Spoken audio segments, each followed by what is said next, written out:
You're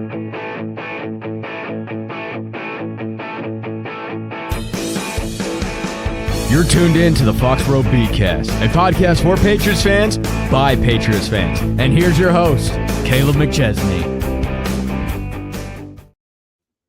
This thing still work? All right, everybody, welcome back to the Foxboro BeatCast. I'm your host, Kaleb McChesney. Alongside me, a new face and a familiar one, John and Isaac. John wearing his Jaguars cap, same as always. Already better than your head coach. Isaac, newcomer. We're back talking about some football. It's been a while. I think I last recorded like the week after the draft. It's been a while. I talked about the additions, Will Campbell, etc. We've gone through the draft class already, but now we're a couple of weeks into. We did some of the mini camp, the OTAs. We're a couple of weeks out of the official training camp beginning in early July, which means football is right around the corner, guys. We made it through the off season. A couple of stops to make. The stories are building. Moves are still to be made. A lot of moves are done. And we'll kind of just set the table for future discussions through the summer into the season. But for those who aren't familiar with John and definitely aren't familiar with Isaac, I will let them introduce themselves again. And we'll go from there. John, kicking it off with you. Welcome back. Kaleb, thanks for having me back. This is my third episode on the podcast. I'm very excited to talk some NFL football, but I'm very excited about the season. Yes, I'm a Jaguars fan, and I've been let down a lot, but I feel good about the season. Something in me feels good that great things are going to. Don't worry, they're going to kick you in the dick in November like they always do. It's facts. Great things are going to happen this season. So we're going to remember this. We're going to remember this pod. Great things is going to happen in Jacksonville this season. But anyhow, thanks for having me back. I'm ready to talk some football. Isaac, in your Raiders gear. Duval in my Raiders gear. Hey, yeah. He's going to get kicked in the dick on November 9th, bro. We got Raiders at or Jaguars at Raiders in Las Vegas. But my name is Isaac. I am a Raiders fan, unfortunately. I've been a Raiders fan all my life. Love me some NFL football. Love me some college football. I actually coach football myself. But thank you for having me. I appreciate it. First time on the podcast, first time caller. So you don't even have to fake it with the first time, long time. I know you haven't watched a single episode. Long time listener, first time caller. Yeah. Absolutely. I love that sports radio dialogue. I think we're going to get along great. College football, who's your team? Texas Christian University is my team. Ooh. And I live in Arizona, and I'm a Raiders fan. So go Gophers. Oh, yikes. Yeah. Jerry Kill, right? Was the head coach there? Jerry Kill? No, PJ Fleck. Before that, though. Before that, yeah. Yeah. I went to college with the quarterback that they had last year. He transferred from New Hampshire to Minnesota, and now he's a backup's backup for the Vikings. So. Oh wow. So am I. Oh yeah, that makes sense. All right. So obviously, I made you guys do a little bit of homework on my New England Patriots. This is a Patriot show. It's Foxboro BeatCast for a reason. Gillette Stadium is behind us for a reason. This is a program for Patriots fans by a Patriot fan, and often accompanied by people who don't share my fondness for this team because I'll be honest, I hate other Patriots fans. I really do. But Patriots were one of the biggest movers in the offseason. You get a new head coach for the second year in a row. You get a second-year quarterback. You get the biggest defensive free agent in the game with Milton Williams. You go and do the same thing with Carlton Davis. You go get one of the flashier receivers of the last 10 years or so with Stephon Diggs. This team is just reloaded. I don't want to say it's good. I don't know. I need to see it on the field before I could say it's good. But on paper, they're paper champs of the offseason. They signed a lot of really good players, and now it's just trying to see how it all fits together with Mike Vrabel, Josh McDaniels, who I'm sure Isaac has tons of positive things to say about. Terrell Williams. Really good draft class, I thought. I'm not one for draft grades. I don't like grading the draft. Let me see it in a couple years, and then I'll grade it.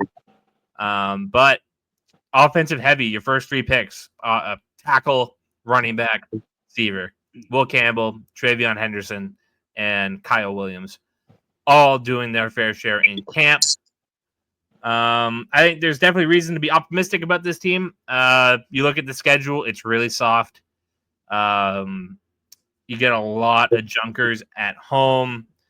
It's a last place schedule for a team that feels like it should be out of the basement this year, with both a weakened division and arguably a weaker conference than it historically has been. And I think they play the NFC South, and that always helps. The NFC South sucks. But also fact. Yeah, from an outside, I think I've said a lot about the Patriots offseason over however long I've recorded. I think they did a really good job. They were really aggressive, something they weren't with Gerard Mayo, maybe because he didn't have the network. But Vrabel has the network. He put the pieces together. And this roster is starting to look like a real NFL roster. I don't know if anybody can name any player we had on defense last year besides Christian Gonzalez. He's a dog. Yeah, one of the highest rated corners in Madden this year. Well earned. Isaac, I'll kick it with you. As an outsider looking in, this Patriots offseason, how the roster kind of stacks up right now, how do you feel? I think Flashy. How do you think Patriots fans should feel? I guess is a better question. I think Flashy was a great way to describe Stephon Diggs' offseason for sure. But I don't know, like you said, on paper, a ton of acquisitions, a really solid draft. I feel like you guys really went after it in the draft. Wide receiver room, I know that we probably will talk about that at some point, but that is where we look, who is going to contribute, who's going to take a step up, who's going to leap. But I think it all starts with Vrabel, and it starts with Drake May. Drake May is a dog. I really think that he's going to have a huge jump this season too. Absolutely. John. I agree with Isaac as well. I think Drake May, he had a very impressive rookie season. I think he's gonna, the whole sophomore slump. I think building his supporting cast around him, I think you guys made a lot of good moves. I'm a little worried about Stephon Diggs being added to your offense because he has the reputation of a diva. But me and you talked about this off script before, Kaleb, about he wants the ball. Every player should want the ball. Every great player. But just a lot of offseason stuff, as you know, just the whole boat incident. Like Patriots, I don't think y'all really like that type of attention to y'all team. So I'm a little concerned with that. But I mean, if Stephon Diggs, if he stays healthy, I mean, he's going to contribute to the team. And one of the things that you all were lacking on the offensive side was receivers, because y'all really didn't have any obviously any great receivers or whatever. So I think that was a great move. But honestly, overall for me, I feel like Buffalo is going to win y'all division again. But I feel like y'all can battle for the second, because the Jets, I feel like that's a developmental team right now. And the Jets have been developmental since the goddamn Bush administration. Exactly. And Miami, honestly, Miami has lost a lot of key pieces. So I feel like y'all can fight for. I feel like y'all can have the second. Y'all can have the second spot in your division.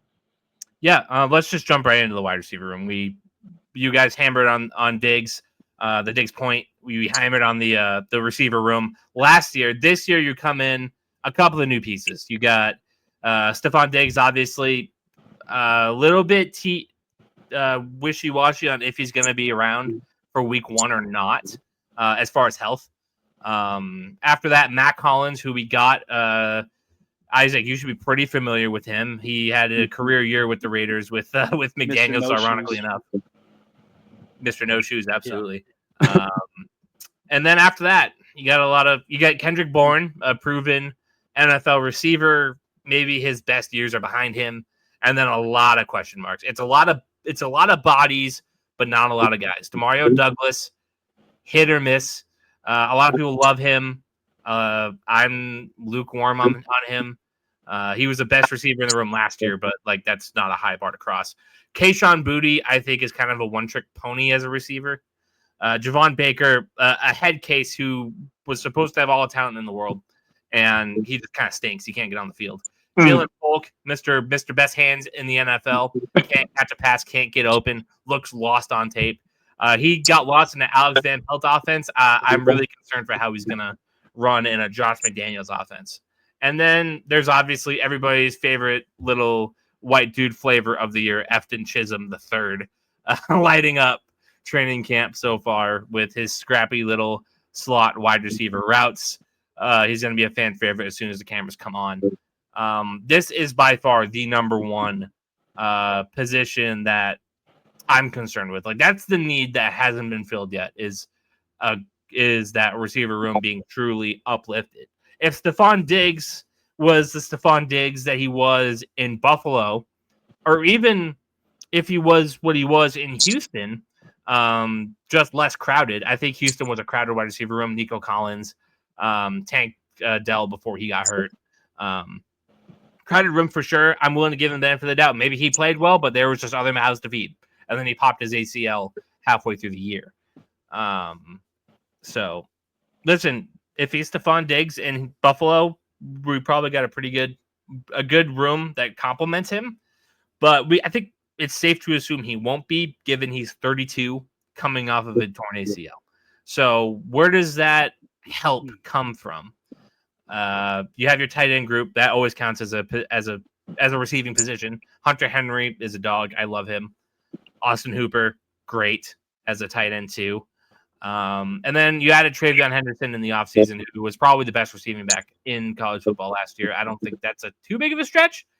I mean, everybody likes Genty, but I think if you're gonna put one hat on Henderson, it's that he's the better receiver of the two. But yeah, pass catchers, John. I just ran through the list. Obviously, still some work to do, but do you think that this room should feel a little better than it was last year? Absolutely. I think y'all should feel better because Stephon Diggs, again, like you say, he may not be the Stephon Diggs in Buffalo or Minnesota, but he brings leadership, he brings experience, and I feel like great players like that can make other players better. So I honestly I think it's a good move for you all because you need a receiver. Obviously, you all will want like a true number one that's going to be like your go-to for a quarterback like Drake May. But again, if Stephon Diggs can bring that type of leadership and experience and help develop his players, you guys might be in a good spot when we talk about wide receivers because we've seen that happen with a lot of great players, a lot of great. I mean, any position, you can help your tier and your peer, and other players will step up eventually or whatever. So, I definitely think y'all in a better spot when we talk about where you were last year. Isaac, anything to add? Yeah, not wanting to, continue to harken back to Drake May, but I think he is what helps and elevates your wide receiver room. Regardless of who's there, if you have a great quarterback throwing it to him, and not saying that he's great yet, but I think that he is going to make that jump.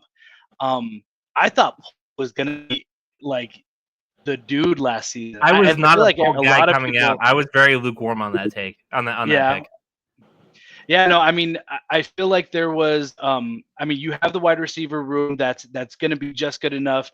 I feel like if Drake May is able to elevate that, like you said, Travion Henderson helping out too, I think you guys can cook. I have no doubt saying that you guys could take over that number 2 spot with Miami being a complete question mark and the Jets being probably vying for the number 1 pick next season. I got to take on the Dolphins that we'll get to when we get past the Patriots stuff. But I think an underrated part of this offense is that this offensive line is absolutely revamped from the bottom up. Left tackle to right tackle, it's better. Will Campbell, the first round pick, the number 1 tackle on the board. Maybe he's got T-Rex arms, but he made it work in the SEC. Listen, what are you going to say to that? Your left guard is probably the weird spot right now. Cole Strange coming back from the knee injury. You have Sidney Sow there, Layden Robinson, who played okay in limited time from Texas A&M. At your center position, it's Garrett Bradbury right now. We'll see how Jared Wilson comes into the mix post David Andrews. At right guard, you have probably the best lineman that we have in Mike Onwenu, who back in his spot of being a really great guard. He was an okay tackle. He is an all-pro level guard. We've seen it before. And at right tackle, maybe the most underrated player in the offensive line in football right now, in Morgan Moses. I feel like he plays like a franchise tackle, but never gets paid like that. Is always hopping from team to team. The Patriots picked up the 34-year-old and said, "You know what, dude? Be our cornerstone lineman. Lead these guys." And Did he play for show the him how to Jets? approach it. He did. We just got him from the Jets. Oh, okay. So yeah, this offensive line is going to help that receiver room. But I just went across the board. Isaac, I can't imagine Drake May is going to be running around with his head cut off again. No, I don't. I definitely don't think so. And I think Will Campbell. There was a lot of questions about him and his size and all of that stuff. But I think Will Campbell is going to be fine for you guys. And if need be, and this is what I was thinking pre-draft, if something happens and you guys need to bump him into left guard at some point and get yourself a new left tackle, that could be a thing too. I think that he would be a really good guard. And you will see what happens with him at left tackle. You know, I feel like you said, he's not going to be running around with like a chicken with his head cut off. I feel like he's going to have solid time to get to receivers and solid run game as well. So yeah, pretty absolutely. good. When we were drafting Will Campbell, my whole take was he is the pick for me for one and one reason only. He's going to be a good NFL player, whether Correct. it's at guard or it's at tackle. It's not a great class. You don't have the blue chip tackle in this. There's no Joe Alt in this draft class. So what else? You have Ted McMillan. I'm not super high on him. You had Mason Graham. I didn't like taking an undersized D tackle there. Mm-hmm. Will Campbell was the pick, and that made the most sense, and they did it. And like we said, he's going to be a great player, whether it's at guard or it works out at tackle. John, I think it was a great pick. I agree with you 100%. And I think, as far as like with Drake May, I think I would be excited. I'm just looking at his numbers. I'm a huge numbers guy. 15 touchdowns, 10 interceptions. Under 3,000 yards passing. A lot of those interceptions weren't his fault either. A lot of receivers playing volleyball. We can say that for a lot of quarterbacks. His QBR rating was 58.6. That's going to go up. So I feel confident to see his numbers go up. And I mean, he'll be well over 3,000 as long as he stays healthy, obviously. But I can see his numbers going up, and I can see him being that guy, solidifying his spot as your quarterback. So I think you all made some great moves, really great moves in the offseason. So definitely would like to see how it happens once the season starts. But if I'm Drake May, I would be excited. The Will Campbell pick, I know that was your guy. That was a great pick. Yeah. Before we go to the defensive side of the ball, I think probably the most, I want to say underrated, one of the more important parts of this offseason was going and getting an offensive coordinator with some tenure. McDaniels has that. He has a track record of good offenses, but they come with a twist. It was here. It was with Tom Brady. Now you have Drake May, a guy who has a lot of raw tools, a lot of physical gifts that Brady didn't have. But Drake May does not have Brady's brain. He got some wins on him. The game we played y'all in London last year, I was like, why the fuck can we not sack him? Like, he was just all over the place. And I don't even think we may have gotten like one sack, but we couldn't do anything with him. So that was one of the things. I didn't know a lot about Drake May, but watching him that game, I was just frustrated because it was so many opportunities for us to sack him and we couldn't get to him or whatever. But he got some wheels on him. Yeah. Back to McDaniels. Listen, outside of New England, he's not well liked. You can see the look on Isaac's face. There's not a whole lot of nice things to say about him. But as an offensive coordinator, I think he's exactly what this team needs, a steady hand with a proven record of being able to coach an NFL offense. And I think as long as, and this is the big if, as long as he can not throw the book at May and more grow with him than try to force him into this mold, that's going to be a key part of this. And I'm optimistic for a couple of reasons. The biggest one being that while McDaniels was taking time off of being fired from the Raiders and getting paid to not coach them, he was taking tours around campuses all over the country to maybe try to add some tools to his playbook from college offenses that NFL teams are now running today. So I am fairly optimistic for that, but Josh McDaniels is a huge piece of this story. Isaac, I won't make you sit on it much longer. The Josh McDaniels edition, it feels par for the course for the Patriots. Raiders and Broncos fans don't have a lot of nice things to say for that guy. But I'll let you say what you will on our old new offensive I'm gonna coordinator. keep it nice. I'm not going to talk about his tenure with the Raiders. I'm not going to talk about anything else. What I'm going to say is this: Josh McDaniels is a hell of an offense coordinator. He's a hell of an offense coordinator. There is no doubt about that whatsoever. And I think what helps you guys out with this is I feel like Josh McDaniels, all the time that he's been successful as an OC, he's had somebody to check him and keep him in line. And with that, it was Bill Belichick. And now I think you can't do that. You can't be a dick to your players when Mike Vrabel's there, right? So I feel like that's going to be your key to success with Josh McDaniels is being able to have somebody who's leading the ship, because he's proven time and time and again that if it's him that's in the ship, he can't do that shit, plain and simple.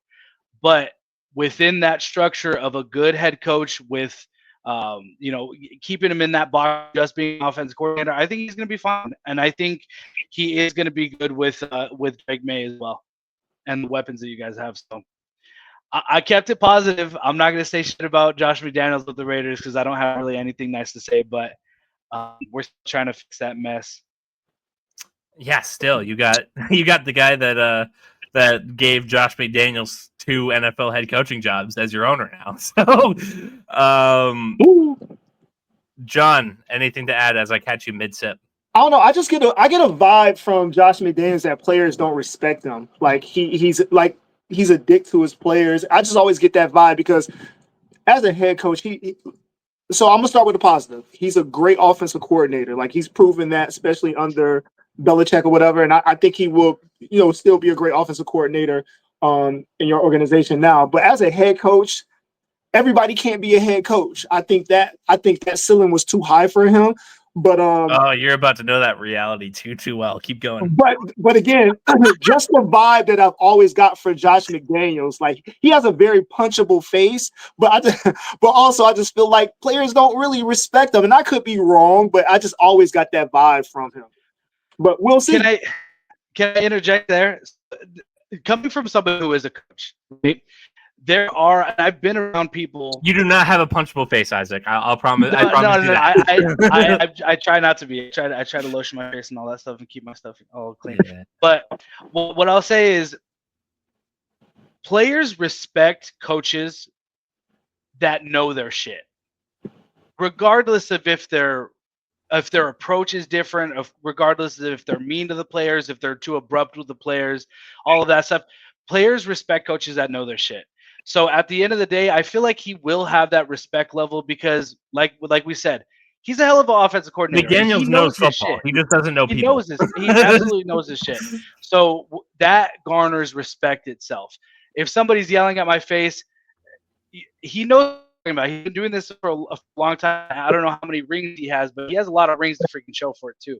So that goes a long way with the players.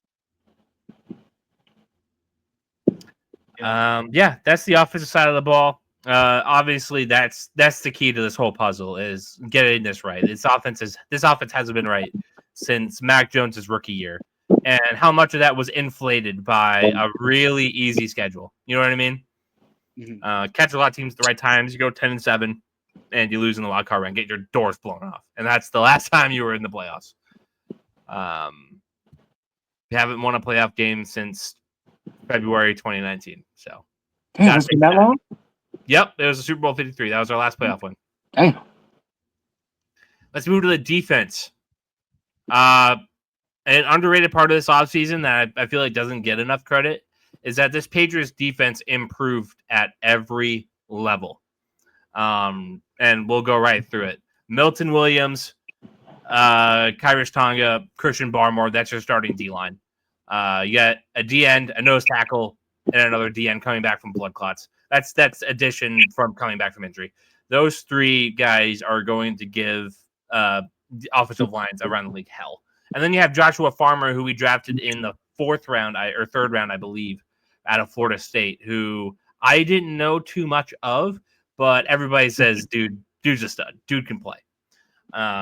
So Harold Landry, you signed him. I think his best days are behind him, but you have an edge rusher. You have a body in that room, which is more than what we had last year after we let Matt Judon go. Good cause, good. It was a good trade because Matt Judon was washed as soon as he stepped on the field in Atlanta.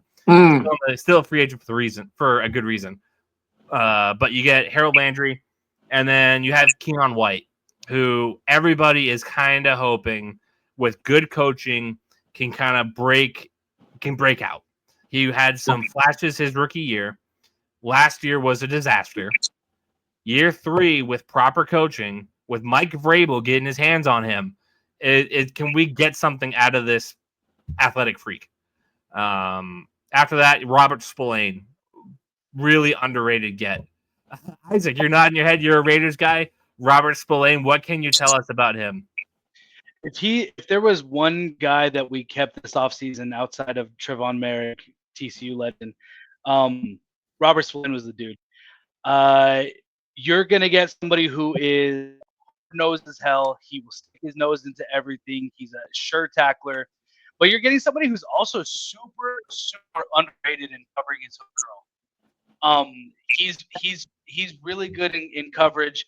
Not a man coverage guy by any means, but he's really good in coverage when he has one thing to kind of pay attention to. So that's Robert Spillane was my dude. I really wanted the Raiders to keep him. I feel like the Raiders would be a better team with him right now. But it's the NFL. That's the way that it works. I don't mean to step on any toes, but I do want to mention one more person that you have on the team, Kaleb Von Chason. That was who I wanted to mention. Go for it. He's on the edge group. Is a fucking dog. And last season with the Raiders, he was with the Raiders before. Last season with the Raiders, he had 5 sacks. He had an interception. He had multiple pass deflections. He had forced fumbles, all of that stuff. He was one of those rotational pass rushers that came in, and it just seemed like he was, even if he wasn't making a play, he was making his presence felt. Resurgence from Jacksonville, because I don't know if anybody really plays well. He showed flashes of that first round pick that he was supposed to be. He played so well opposite of Max Crosby. Go ahead, John. What do you have to say? I was so pissed off because where the hell was that in Jacksonville? I looked at his numbers earlier today. He had 5 sacks his whole season, his 4 years with Jacksonville. 5 sacks. He gets to Vegas. He gets 5 sacks, an interception, a forced fumble. I'm like, where the hell was this at? So happy for him. You know, he's doing well now. But as a Jaguar fan, you're pissed off. This was our first rounder, and he did nothing for us. He was a bust. So when he left Jacksonville, he went to Carolina for like a short stint, and I think they may have waived him, and then Vegas picked him up or whatever. But just to see what he did in Vegas, and I was talking to Isaac about this earlier. I said, where did he go? He's like, he went to the Patriots. I said, are you serious? He went to the Patriots? Honestly, I think that was a nice pickup if he can continue, if he can fit into your defensive scheme, because for Jacksonville, It was non-existent. His Twitter name is Sackmaster Guru or some shit like that. We used to clown the shit like, where's the sacks, bro? Where's the sacks? You only got. They were in Vegas, and hopefully they're coming to Foxboro. So I mean, listen, that could go either way. But I was hating when I watched him in Vegas last year. I was hating. I was like, what the hell? How pissed you gonna be if he sacks and picks off Trevor Lawrence? I would be pissed. Do we have you on the schedule this year? No, not this year. Not this year. No, but this year. We were playing the Raiders first game. Yeah, y'all play the Raiders first game though. I guess Isaac is going to be coming back week 1. Yep, let's do it. No, but Kaleb, he's a dog. He's going to be a good rotational, and I think because you guys play the 3-4, he's going to be playing outside linebacker, so could get some interceptions playing that curl flat. Another one, you get to pair up Christian Gonzalez with one of the best CB2s in the game, I think, with Carlton Davis. Kind of a glass jaw, but when he's on the field, he plays really, really well. And then there was another Raider who we got, Marcus Epps. Do you know anything about this guy? Because I still don't. Yeah, Marcus Epps. He was our safety. He was our starting safety before he went down to an injury. He's all right. I wasn't super upset with losing him, because I feel like we did have a nice little backup in Las Vegas to take his place. But he's all right. He's decent in coverage. Where he really shines is as a captain. I feel like he was very much one of the captains of the defense outside of Max, and he's good there. He's a good dude to have in the locker room, and he's probably going to be a really good variable guy. A lot of variable dudes on this team, and like it's already better than the end of the Belichick dudes. So loving that for sure. So yeah, like I said, this defense improved at every level. To add to the pass rushing room, we added another LSU guy in Braden Swinson late. A little bit of a toolsy pass rusher to develop. You also drafted what's his name? There are so many corners in this room right now. What's his name? Kobe Minor. Kobe with 2 E's. You get Kyle Duggar back from injury. Like, I know that this doesn't count because he technically played most of last year, but if you watch Kyle Duggar, you could tell this dude was hurt. And then Jabril Peppers back from his thing. So that, like I said, the defense improved at every level. I think that with the coaching that Mike Vrabel brings, with the coaching Terrell Williams brings, and the talent they infused, this should be a top 10 defense in the league. Like, this isn't crazy for me to say, right? No. I don't think it's crazy. I think you could possibly be a top 10 defense, possibly. Just looking at just your supporting cast. Well, think of this. The Tennessee Titans, when Vrabel was there, had some dog-ass rosters. Absolutely. And Vrabel had them in the top 10 in defense about every year. And we used to have to see him twice. So I already know what Vrabel can bring. So that's why I'm just saying, like, yeah, that is definitely a possibility. So, but you don't think that I should just assume that? No, you can assume that. I halfway agree. I don't think anybody should assume anything. Okay, listen, barring cataclysmic situations, because I was assuming, like, before week 17 when we got smacked by the Chargers, that Mayo was going to be our coach this year. After that, I'm like, maybe they jump off this shit before it really starts to to kill. But yeah, no, assumptions are scary for sure. But as we say here on June 25th, one of my favorite sports radio sayings, Isaac, is we have a show to do today. And the show we have to do today is, are the Patriots the top 10 defense in the league right now? I think so, and I think they're comfortably in that top 10. Top 10 right now. I gotta do some homework because under your head, John. Under your head. Vrabel.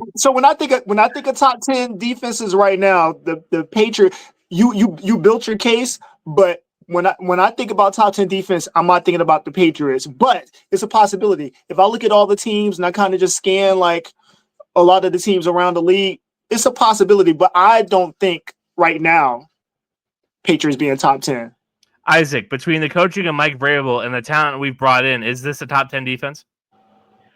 I don't think they are right now. I know that we're doing a podcast today, but I don't think they are right now. I think they're close. I mean, I don't want to take anything away. I feel like they could be in that. They're definitely in that top. Maybe sitting at the 12. I'm looking at some defenses right now that I would take top over. half. Yeah. Oh yeah, for sure, top half, 1,000%. Top 15, top half. I would say yes, 1,000. I can agree with that. Do I want to put them in the top 10 right now? I feel like I have to see some games first. I feel I don't want to get up. I don't want to jump off topic, but I feel y'all lose to the Raiders the first game of the season.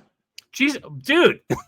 I'm looking at y'all schedule right now, and y'all have a favorable schedule, but going to Vegas for the first game, I see the Raiders winning that.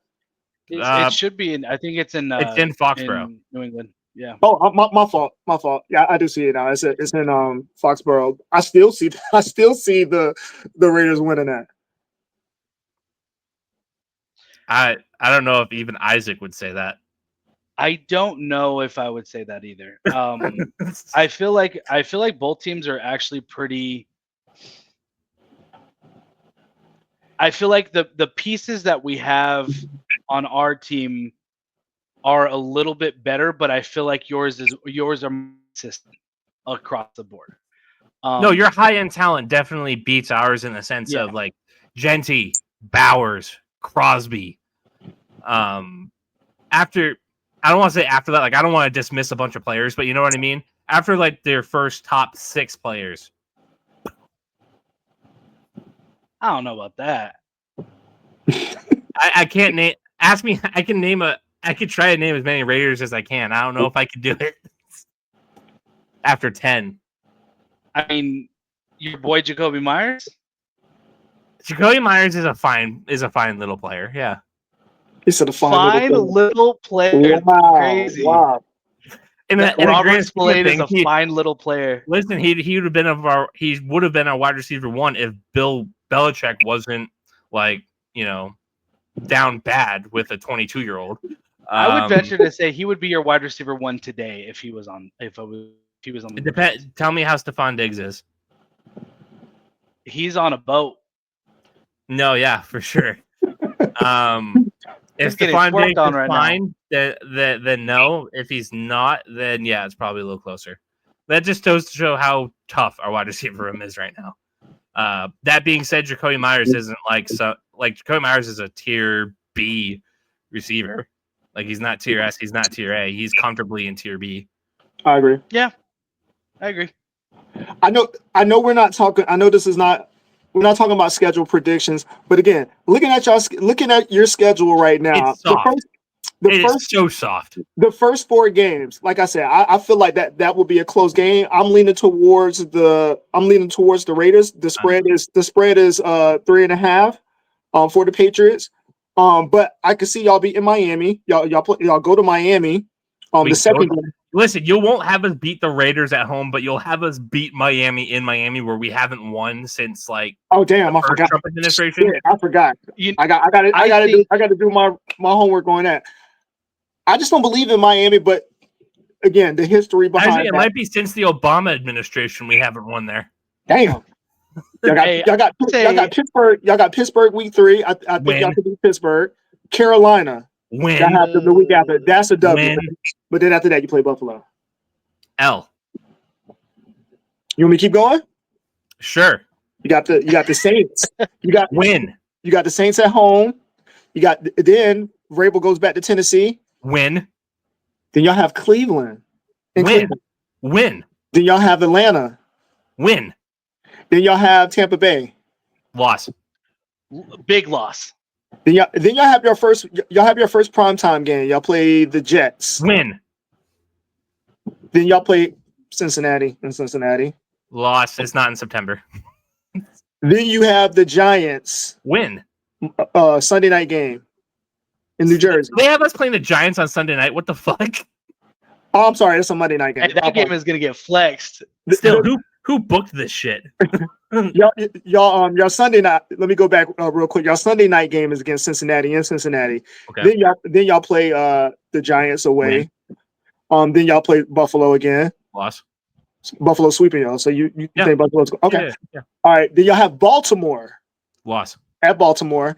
Then y'all have the Jets. Win. So y'all sweeping the Jets. Yes. I might concede that. I might I'm not say scared of Justin Fields. Give me a fucking break. No. all right, Justin Fields is tough. I can see that being split. I can kind of Justin Fields can't throw a football. Neither can I, but shit, if I could run like him. Yeah, that's why the Steelers didn't keep starting him over Russell Wilson. Do not sleep on Justin Fields. I am. I've slept on Justin Fields since he came into the league. He blows. Hey, listen. That motherfucker got some wheels on him. Do not sleep on him. Blows. The last game y'all have which is a flex game, is Miami. So Miami at home in December win. Especially with how I feel about the Dolphins. I mean, y'all really don't have a bad lot of schedule. wins. It's soft. I gotta agree with Kaleb. It's a soft schedule, but there's no reason why we can't win 10 games. Best case scenario, everything comes together for y'all. Y'all could possibly win 10 games. Damn, 10 games. This sounds like a lot for the Patriots. Y'all can win a lot of games. Mike Vrabel. That's all I have to say. This team, Mike Vrabel. Y'all got a soft schedule, so I'm really interested on your next pod when you do you already said your prediction. You said 10 games or whatever. I don't know if I'm gonna give. I don't know if my official prediction is 10 games. Like, give me a couple preseason games. We gotta look at preseason, but I am interested to see what your prediction is going to be. Listen, in the thoughts of we have a show to do today, 10 games shouldn't be out of the question. We just went through that schedule. It is baby shit. 10 games shouldn't be out of the question. You're totally right. But, I mean... We can stop there, Isaac. I totally agree. We can stop there. We can stop there because now that the more that you're talking, we're going to go into Foxboro week 1 and beat the dog shit out of you guys. If that happens, then, like, my 10 games is going to go to, like, 7. 6 or 7. I'm like, oh, this team is not as good as I thought it was. But so here's the thing: week 1, anything can happen. Crazy shit happened week 1. Yeah, we beat the Bengals last year. Exactly. So it could go either way. So I'm saying the Raiders right now, it could go either way because week 1, people try to get their shit together. All the excitement for the first NFL, so we never know that. I say maybe like the 3rd or 4th game, you really kind of get a feel on how the season is going to go. If we're 2-2 by week 4, I feel good. I would feel good. But with that schedule, with the Raiders, the Panthers, the Steelers, we should be 3-1. That one being in Miami because we don't win there. I'm gonna say something crazy. The Saints week 6. Win. Don't sleep on the Panthers either. Who's their quarterback? Saints? Yeah, the Saints. Tyler Shook. Blows. No, let's not get crazy. Tyler Shook does not blow. He does not blow. We'll see. His team is going to be going to be bad, so he's going to look bad. But Tyler Shook does not blow. He sucks. Wasn't even. You haven't seen a single Tyler Shook game. It wasn't even on my radar until he got picked. You cannot say that. He wasn't on my radar until like May 20th. Or April 20th. He was my number 3 quarterback all through the draft process. So who was your number? Not below. Was Shedeur your 2? Shedeur, dude, ask John on that question. I got to give it to him because I told Isaac with confidence Shedeur's he's gonna go round 1. Listen, me and Isaac would have been in agreement. I hated Shedeur as a prospect. He was just I did too. He was nepo. Like when I watched his film, all I could think of, like when I watched him make some of those throws. Check down. He looked like Jimmy G. A lot of stupid deep balls when he threw it deep, and a lot of contested catches. His receivers either bailed him out or he got them killed. And let me. And he's not particularly mobile. So what is he? You know what I mean? No, he's not 1,000%. So I charted games for Shedeur. Shedeur versus Tennessee throws under 5 yards, 16 out of 30 throws. 3 of 3 underthrown over 15 yards. BYU, 12 of 23 throws thrown under 5 yards.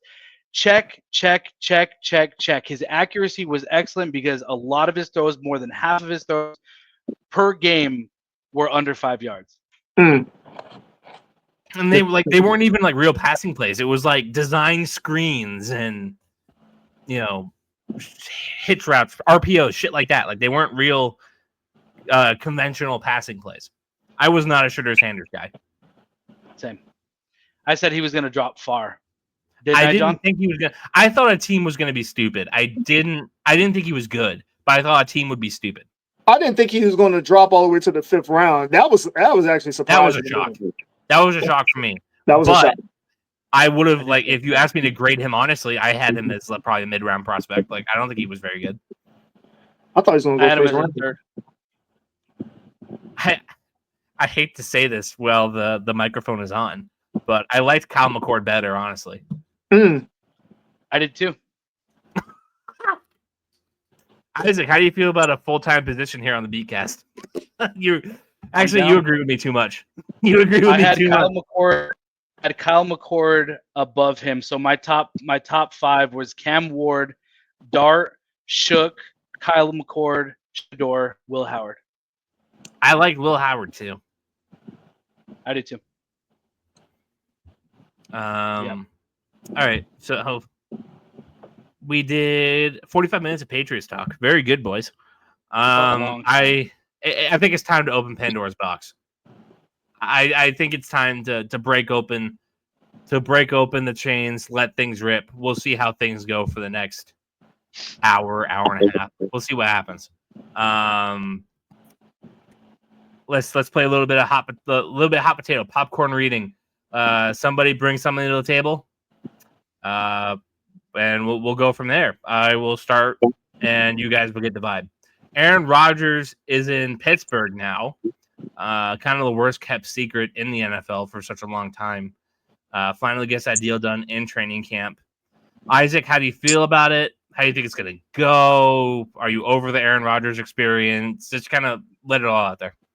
No, I'm not. I'm not over the Aaron Rodgers experience. I love Aaron Rodgers. Regardless of all of the craziness and all the other extra shit, I love Aaron Rodgers. Aaron Rodgers is one of my favorite quarterbacks of all time, and I still think that he can wing it.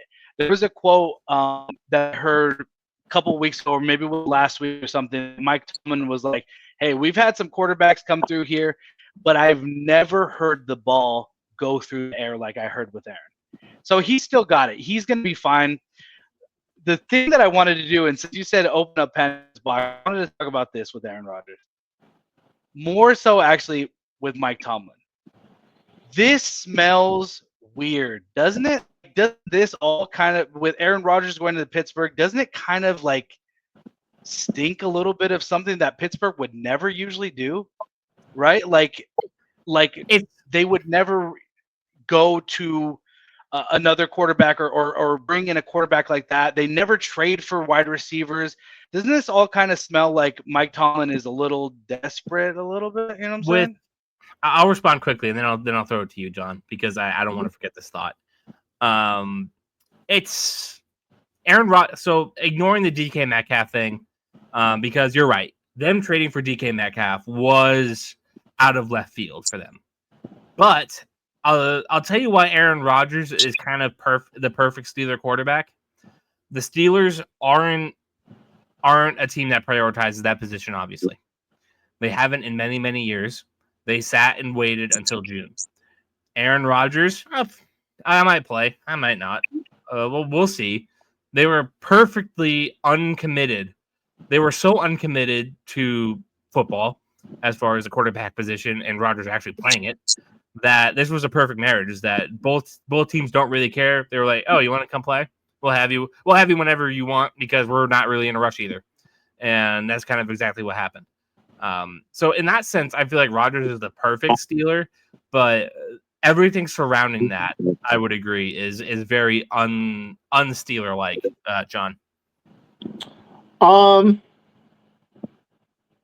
mean, it could possibly pan out for him. I feel like, they probably had the conversation with Rodgers, like, what's your expectations? I mean, he just put it out there that this is probably going to be his last season, but I'm with you too as well. I've always been a fan of Aaron Rodgers, so I think they could have a solid season. Mike Tomlin hasn't had a losing season yet, so I feel like they could sneak in. They could sneak into the playoffs, and Aaron Rodgers, he still has some left in the tank. Like even even last year, I know playing for the Jets, it was like a really weird season for them or whatever. But I feel like they can be one of those sneaky teams and sneak into the playoffs. I don't expect them to win a Super Bowl, but I think it could. When I say it could work, I could see them winning maybe like 9 or 10 games, getting to like a wild card spot. But we'll see. As they usually do. Yep. All right, John, I'll let you bring something to the table. What do you want to talk about? Of course, I want to talk about the Jags real quick. I'm excited about our season. At least somebody is. Listen, y'all are critical about your teams, and you should be that way as well. I'm critical to an extent, but Jacksonville has always historically. What's crazy is John has probably seen more hell than me and you, Isaac. Absolutely. But he's the most positive out of us three about our situations. Well, one of the things that got me excited is James Gladstone. I just like the moves that he's been making since he came into the organization, and not being scared to make like some major moves. Just the draft. Just how we jumped up to get Travis Hunter. Like, I was excited about that move. We got the best player in the draft, and us trying to be relevant. And he's not afraid to make any moves. And I think we need to be more aggressive because Jacksonville haven't been aggressive in the past. So I don't know what you get with a passive owner. Listen, Trent Baalke, he made some terrible decisions. And I just like, if you ever hear James Gladstone talk, like the guy he sounds 12. I like what he stands for. We need that in our organization. You two are lucky. Y'all have big market teams. Y'all been around for a long time. Like the Jaguars, we don't get respect. We're in a small market. We've always been like. Hey, Goodell waited 9 years to apologize to you about that. That's messed up. That is so messed up because we should have been in the Super Bowl. You wouldn't have won it anyway. You can have it. We would have won that game you're on crack. If Miles Jack would have got that ball and ran to the end zone, the game would have been over. I agree. Listen, I'll let you have that AFC title game. I don't want it. We lost to the Eagles in the Super Bowl. I don't want it. I want you would have too. But back to the Jaguars. I like Travis Hunter. I just like the energy that he brings to the organization. He's happy to be a Jaguar. I've seen players get drafted by the Jaguars and sit into, and you can see their face, and they're just not. They don't seem excited. I like what Travis Hunter can be the face. He could potentially be the face of the franchise, the face of the league, playing both sides. So I think it could work. I don't think he's going to play every snap, but it could be a 60-40, 70-30. But nevertheless, I think that first off, I'm a Trevor Lawrence fan. This has to be his season. If he doesn't get it done. You have all these weapons around you. You got Brian Thomas Jr., Travis Hunter. We got De'Ami Brown, Parker Washington, Brenton Strange. Did you just cite De'Ami Brown as a weapon? Hey, listen, he can. For him to be a number 3, he could be a.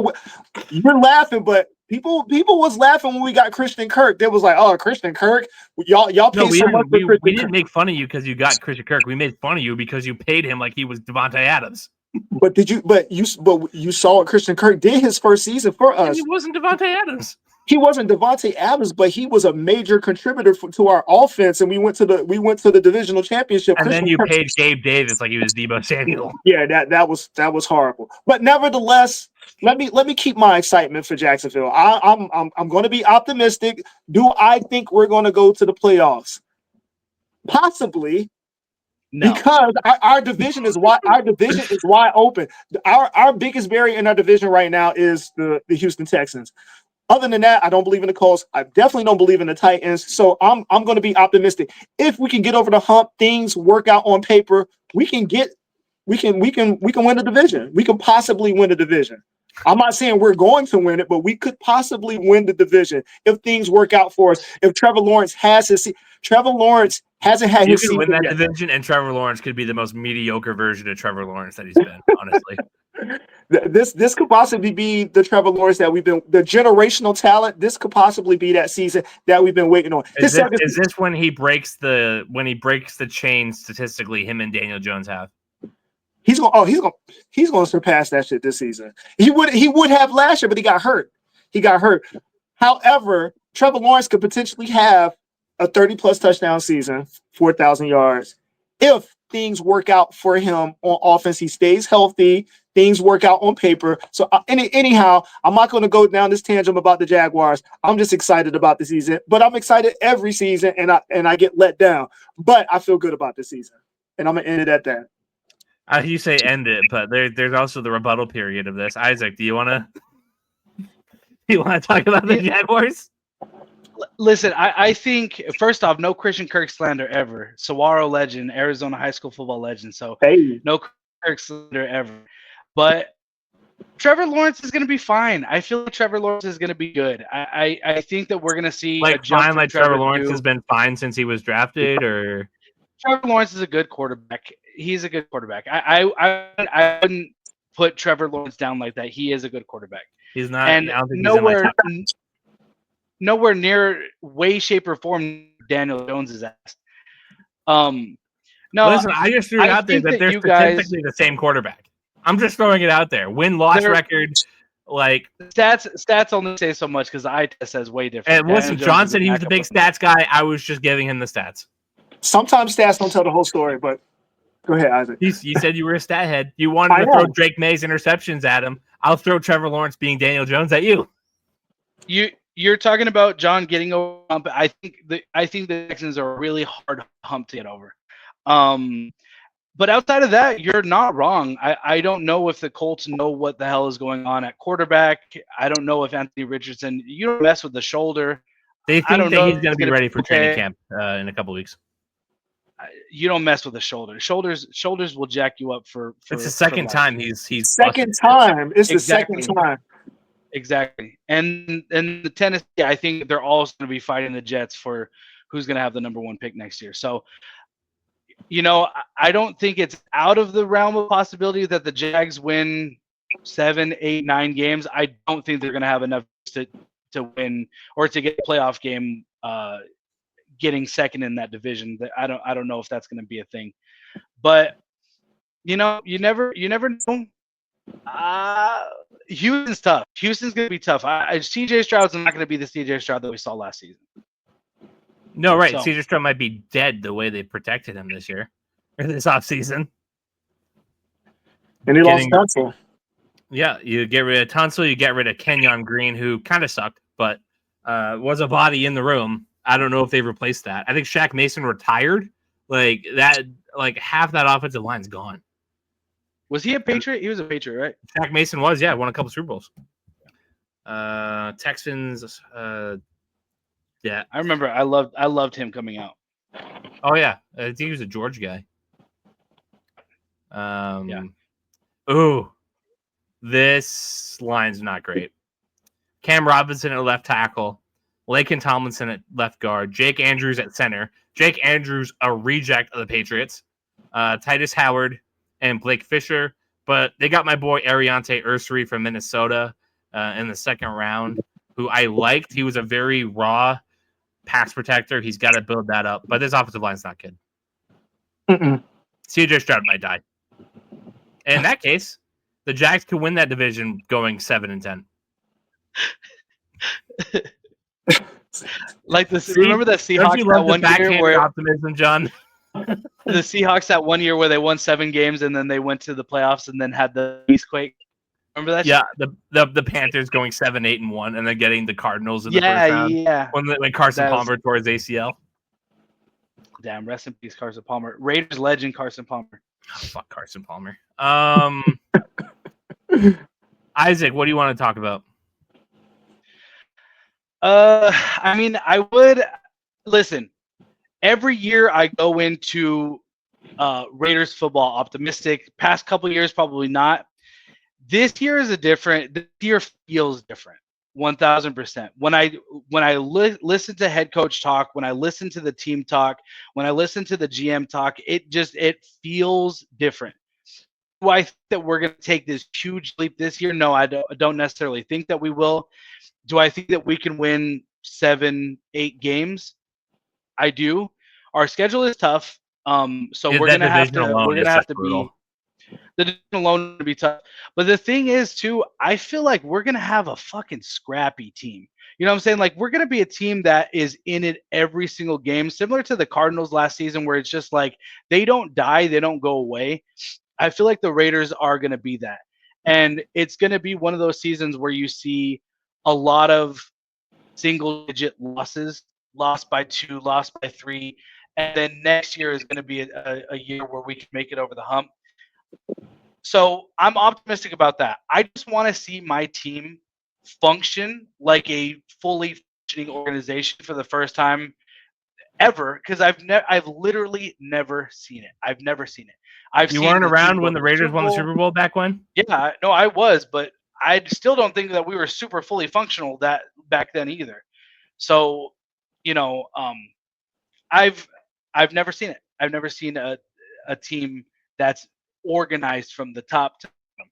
I don't really trust in Mark Davis and never really have.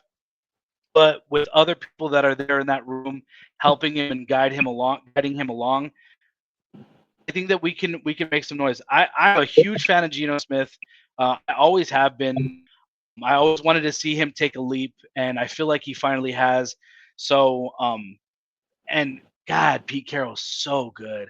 Like when Pete Carroll talks, everyone listens. He is a man amongst boys, but he's also just like insanely old. He's a leader, insanely old, whatever. Regardless of his age, he's still, when everybody talks, when everybody is around, they listen to Pete Carroll. Pete Carroll's a dog. He will always be a dog. He knows his shit, and he has a good staff around him too. Chip Kelly, one of those guys that's probably never going to be a head coach again. Hey, New Hampshire legend. He grew up in the town I'm living in right now. That's sick. Chip Kelly is fantastic. Fantastic offensive coordinator. Patrick Graham, who was up for head coaching spot over there in Jacksonville, he's also a defensive coordinator who's been super underrated for the past few years too. So optimistic.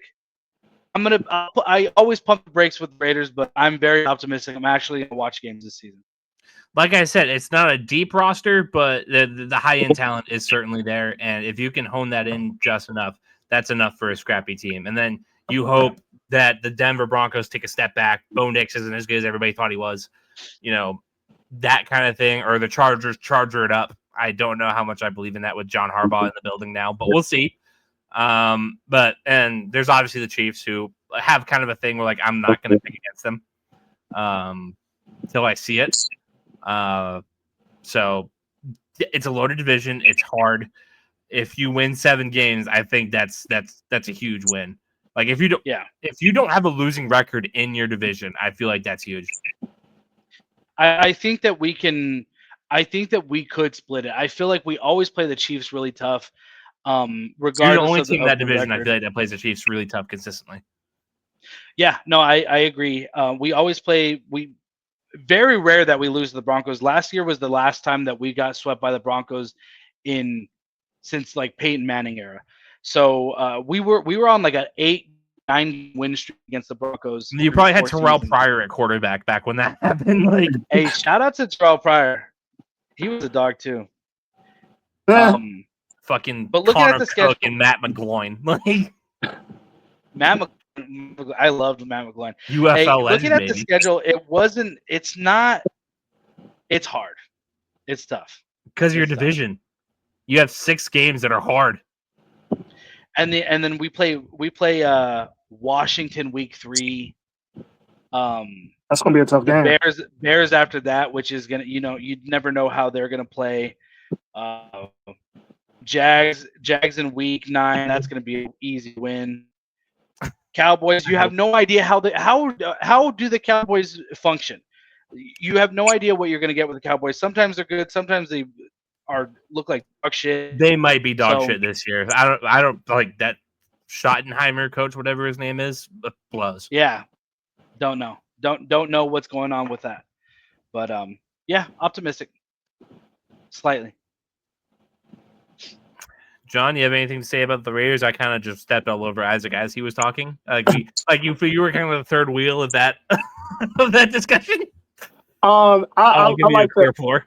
I'm a Pete Carroll fan, so I like that move of Pete Carroll, and just he's such a great coach. We've watched how he turned organizations around, and just bringing in Geno Smith. Couldn't do it in New England.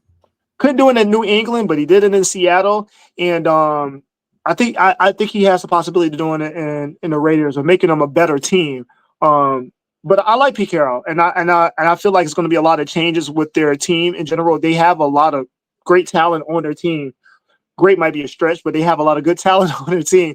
But Pete Carroll is a true leader, and true leaders bring the best out of players. And I can see that being the case when the season starts or whatever. So I see the Raiders being a better team than they were last year.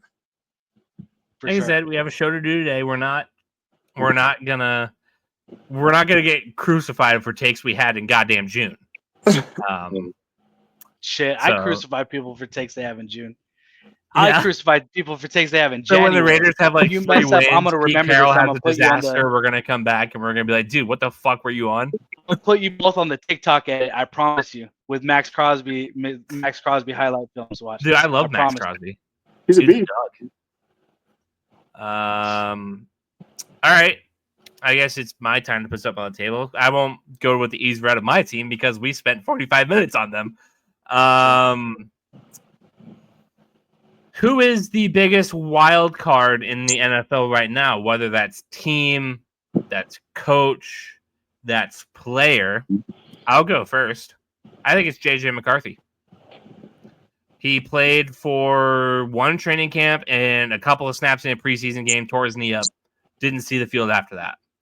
People are already crowning him like this is the guy who's going to lead the way for the Vikings to win that division. Go hard.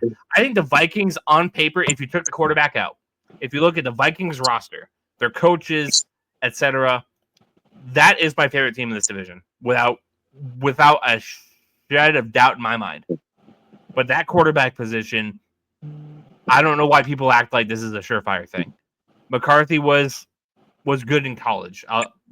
There's no doubt about it. He won a national championship, played hard when he needed to, got passes done when he needed to. There's a reason why he went in the first round.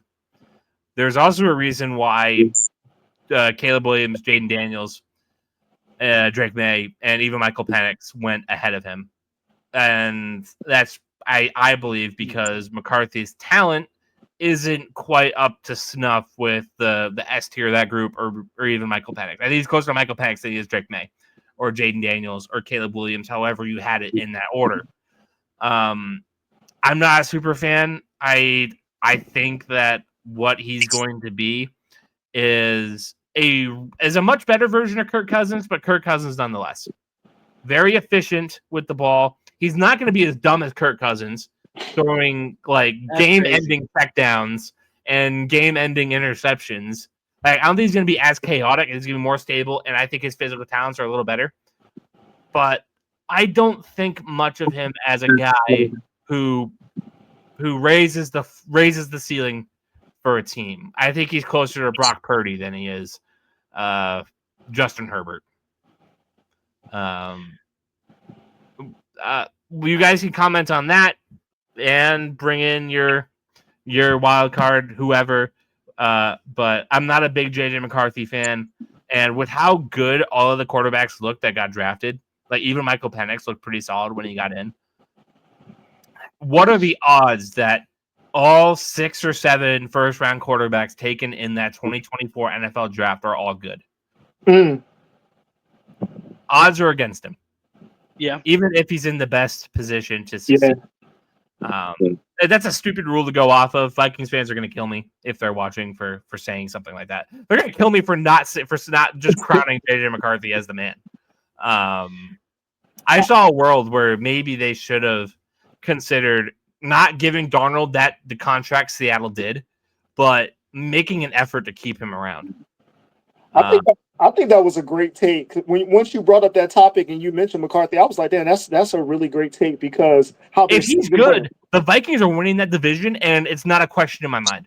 Absolutely, and you saw how the season went. Well, so for me, Minnesota was like a surprise team for me because it looked bad. No, yeah, for sure. Nobody thought that they were going to be that good. Absolutely not. And then you're like, oh, Darnold's going to be the QB1. Oh, they're going to be trash. And they were. Oh, I never said that. I thought they would be perfectly mediocre. I love Sam Darnold. That's my guy. No, I did not believe in Darnold. Week 5, people was talking about he's a potential MVP candidate. But then as the season progressed, December he fell apart. No, November he fell apart against the Jags. He threw three interceptions that game. And then he had a good game after that, and then he collapsed after that. He did, but no, I think that was a great take, Caleb. I'm glad that you brought that up because I mean, like you said, Minnesota has a great roster because they could have kept Darnold, but they're like, nope, we're gonna go with McCarthy. Not only do they just lose Darnold, they bring in McCarthy. They stacked that offensive line. That was the only thing on that roster that people may have felt iffy about. They brought in like 3 new interior offensive linemen, all at the top of where they got. They got 2 great free agents, Will Fries and somebody else. And then they drafted a guard in the first round. And now it's like, okay, McCarthy has no excuses. Like, he has the perfect situation for him to succeed. I felt like this was the best situation for him to go in the draft when he was drafted. But I'm not sold. Well, I think it's hard to be sold, right? We haven't really seen him. I mean, I saw him a little bit in that preseason game. He lit us the hell up in that preseason game. And I understand that it's just preseason, but it was one of those preseason games where we both had starters playing. So he kicked our ass. He threw 3 touchdowns in that time before he tore his ACL. So it's hard to go based off of that. But with that being said, you have the head coach that has brought the best out of pretty much everybody that he's been around with outside of Kirk Cousins, who's on the tail end of his career. You have all the damn weapons that you could possibly ever ask for. I don't know if there's an excuse for JJ, but I think that he could get it done. I mean, will I crown him like everybody else is, or go crazy like Vikings fans are? No, definitely not. But would I be shocked? Would I be taking him in a late round in fantasy? Hell yeah. He's one of those guys that you take a flyer on like Darnold last year, where it's like they're still sitting around. You already have a quarterback or 2, and you pick up JJ just to throw a flyer at the wall, and he turns around and he wins you your league. That's how I feel like he could be. So I'm not crowning him by any means, and this is a great topic because I feel like he is a good wild card. But I also wouldn't be shocked. I wouldn't be shocked if he took off. Listen, I'm not shredding doubt. I'm not casting doubt. But if you told me that, gun to my head, is he going to be good, or is he going to be a league-changing quarterback, or is he going to be just another guy? I'd bet that he's just another. I'd bet he's more Brock Purdy than he is.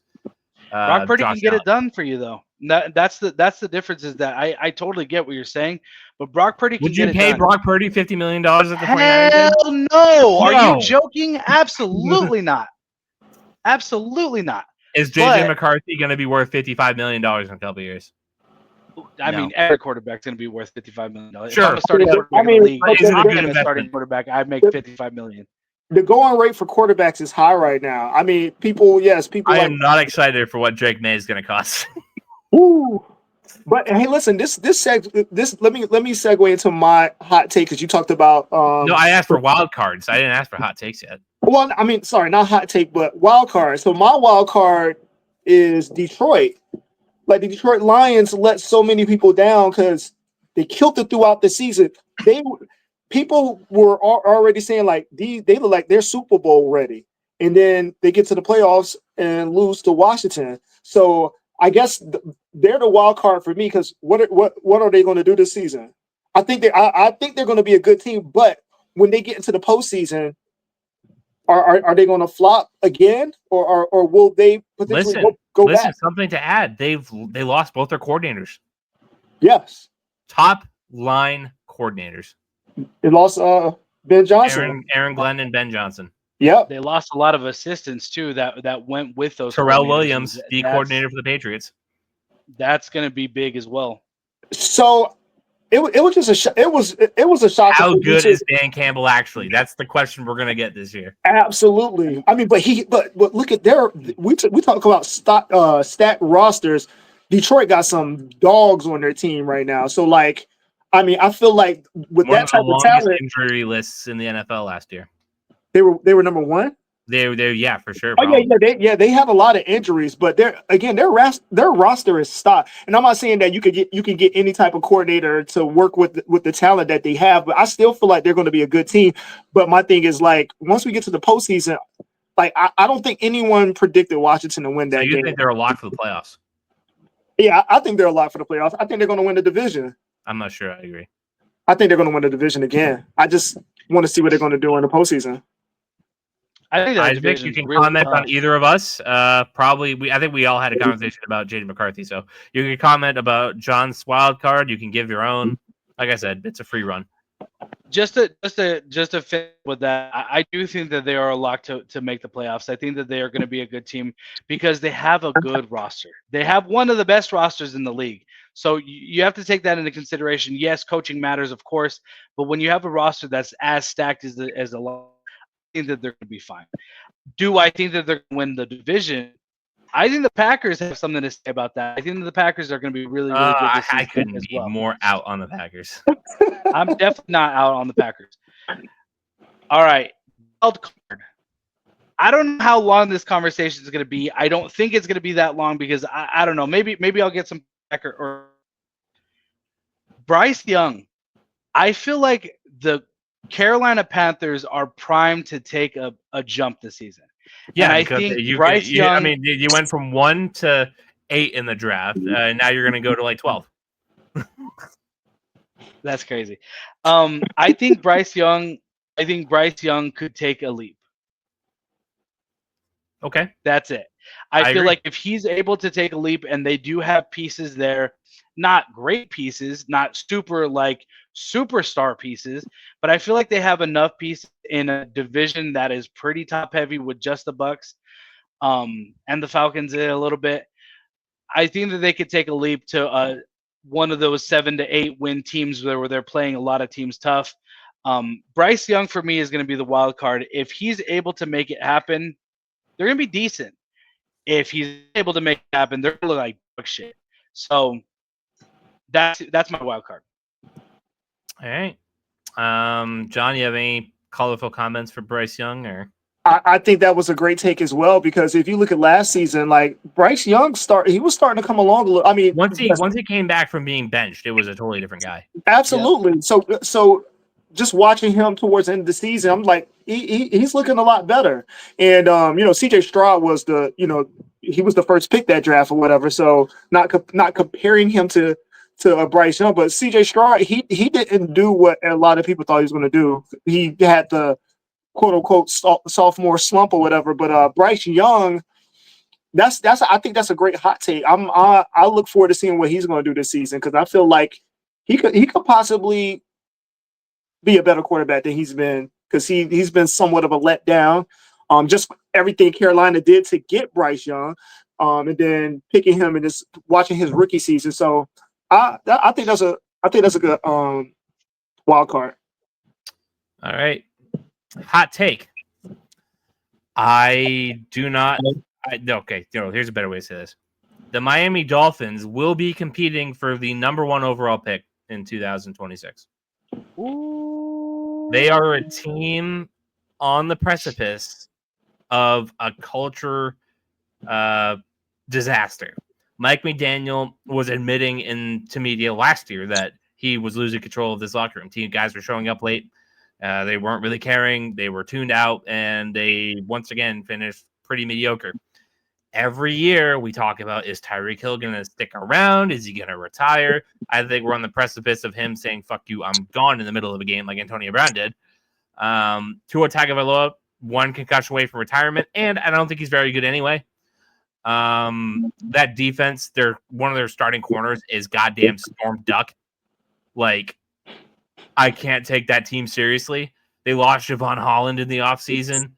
I'm sorry. Like, this team is on the brink of a collapse. Mike McDaniel is the perfect example of some guys are just coordinators John, you're going to be very familiar with that saying come circa November 2026. Like the Dolphins, they're going to be competing for the number 1 overall pick this year. It's going to all come crashing down very quickly. And although I do think if Zach Wilson sees time, we could be in for some fun. But that's my hot take. The Dolphins, like, I think Zach Wilson could do the Darnold Geno thing and look better in another spot under an offensive coach with a real weapon with Jalen Waddle. I think it could be fun. I'm not betting on it. I think it could be fun if he sees time. Not to ride the fence there, but yeah, the Dolphins are going to be like bad. They're going to be like 4-13 bad. I don't see it with this team. They're going to be at the top of the draft next year, and maybe they draft Arch Manning. Who knows? I don't think Arch Manning's coming out next year. I mean, it totally depends on what the team is picking first, right? Yeah. All right, Isaac, I'll kick it to you. So on that Miami hot take, honestly, they're one of the teams that I think is going to as well.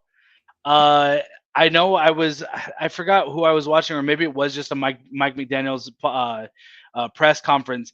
There's a lot of he's a lax head coach, and he's very chill. Very Miami. And I feel like that. Yeah, very Miami. I feel like with that, when you're a leader amongst men, you have to be able to lay the law down sometimes, and I don't think that he ever established that. I think that Mike McDaniels can be a good head coach, but not with Miami. So I can definitely see that Miami is a team that's gonna self-destruct a little bit. I don't think that's out of the realm of possibility. I don't know if they're gonna be up for the number 1 pick, but they're not gonna. I don't think they're gonna be super great. So I get that. Patriots, second in the division, kind of a shoe-in. John. I kind of agree. No, I didn't even get Isaac's hot take. I'm sorry, Isaac, go. John, I'm gonna say this is the hot take that we're talking about. All right. Shit. This might take up the whole rest of the time. Is Lamar Jackson, if he retired today, is he a Hall of Famer? 2 MVP. I say no. And I love Lamar Jackson, but I say no. I don't think that he is a Hall of Famer. He has less playoff wins than Mark Sanchez. Oof. Tough blow. He has MVP, but Sean Alexander. He's not a Hall of Famer. So, hey, I don't think Lamar is a Hall of Famer yet, and I know that me and Jay Rich were talking about this before, but what are your guys' takes? I'm going to let John present his case, and I'll make a decision after that. I think if he retired today, he'll be a Hall of Famer. I don't think he would be a first ballot, but I think he would get there. And the comparison with Mark Sanchez, come on, that's not even fair. Anyhow, he's played 8 seasons, 4-time Pro Bowler, 3-time All-Pro, 2-time MVP. I think he would get in there with stats, and then also he is the all-time season quarterback, Russian quarterback or whatever. He broke Michael Vick's record. I think he would get into the Hall of Fame by stats, not a first ballot if he was to retire, but he would get in there. And it would be some years down the line, but I feel like he would get in there. He would get into the Hall of Fame. Because let me just say this: you have some players that get into the Hall of Fame because of their they've been on not great teams. They contribute to great teams that won playoff games, won Super Bowls, and then you have players like Barry Sanders. And I know I'm not comparing him to Lamar Jackson, but Barry Sanders was a one of a kind running back. He had 1,000 yards rushing every season that he played. So he got into the Hall of Fame obviously because of a long career of consistent great seasons. He retired short too. Exactly.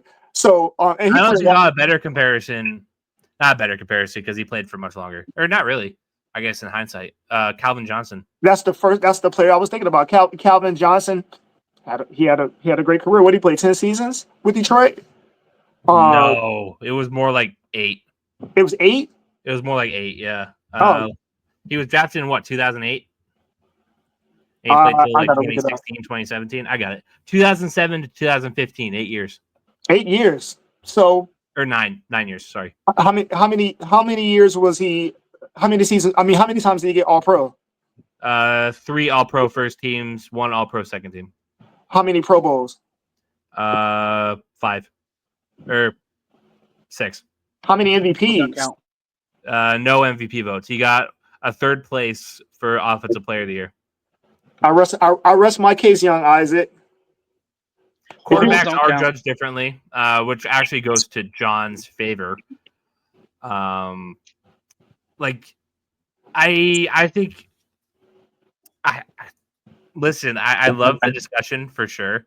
But I do hate to do this. I'm gonna have to side with John on this. I think that the quarterbacks, obviously their value are just so high.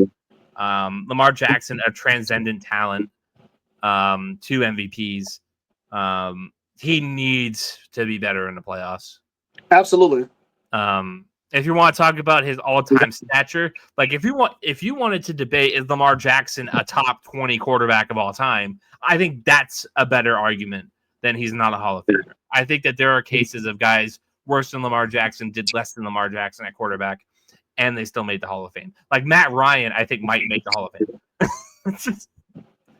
for how long he played and how efficient he was. I think goddamn Cam Newton could maybe be a Hall of Famer. I think Lamar Jackson's in that boat. I want to say Andrew Luck so bad, but he didn't. No, he retired way too short. He waited. Right, he didn't play enough. Andrew Luck is the greatest quarterback I've ever seen in my life. Andrew Luck was a dog. He was a beast. So going to Lamar really quick. All right, so 2018, throwing that out. 2019, I believe, was his first MVP season, right? Yep. 2020 had 26 touchdowns, 9 interceptions. 2021 had 16 touchdowns, 13 interceptions. 2022 had 17 touchdowns, 7 interceptions. 2023 had a Derek Carr-like season, 20 touchdowns, 7 interceptions. And then last year, of course, 41 touchdowns. So, like, I get that. That's huge numbers. But, I mean, I don't know.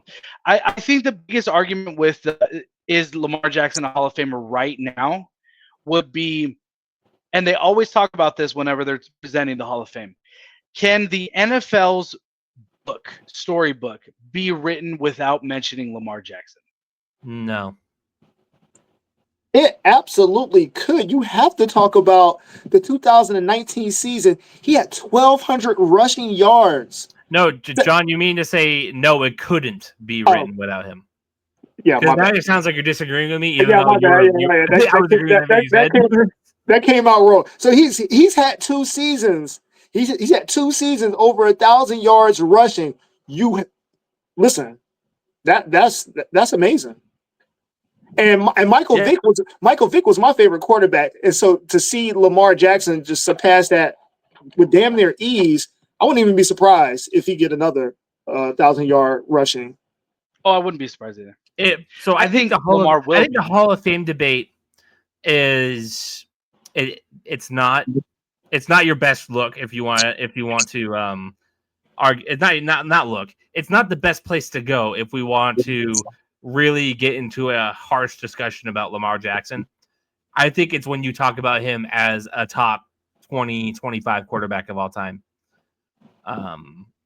Which, like, not to compare these two because I don't think it's even close. But some people really got in my grill when I said, is Mike Vick even a top 40 quarterback of all time?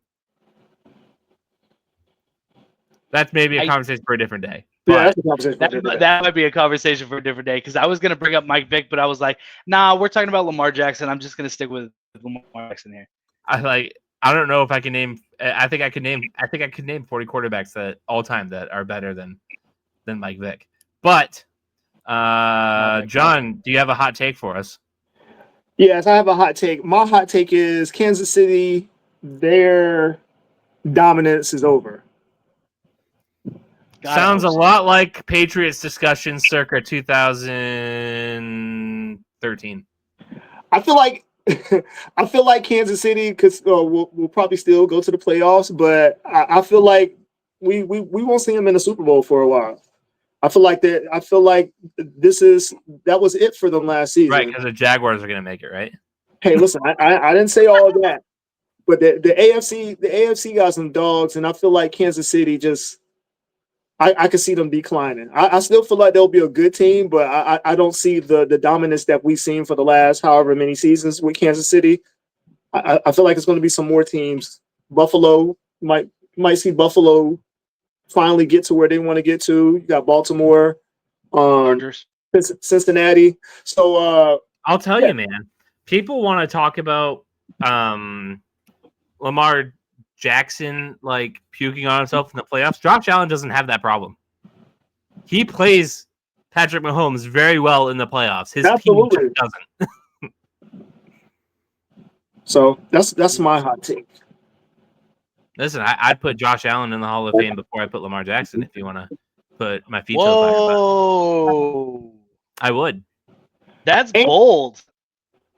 So when they talked about this upcoming MVP, I was Josh Allen. I was like, I'm giving it to Josh Allen because there was a lot of debate. So you talk about the thing is, here's what I said. Josh Allen deserved it last year, and they gave it to Lamar. This past year, Lamar deserved it. They gave it to Josh Allen. So at the end of the day, same thing. I look at last season. Buffalo also was one of those teams where they lost a lot of players due to the offseason. They didn't have any like big name receivers. People like, Buffalo lost. We don't really expect them to be. Josh Allen was killing it. And again, this goes back to great players can make other players better.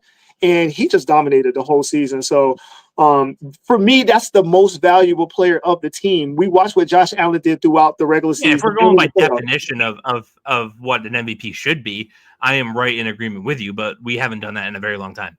Right. And Lamar Jackson as well. He's the most valuable player on his team, but it was a slight edge for me for Josh Allen, but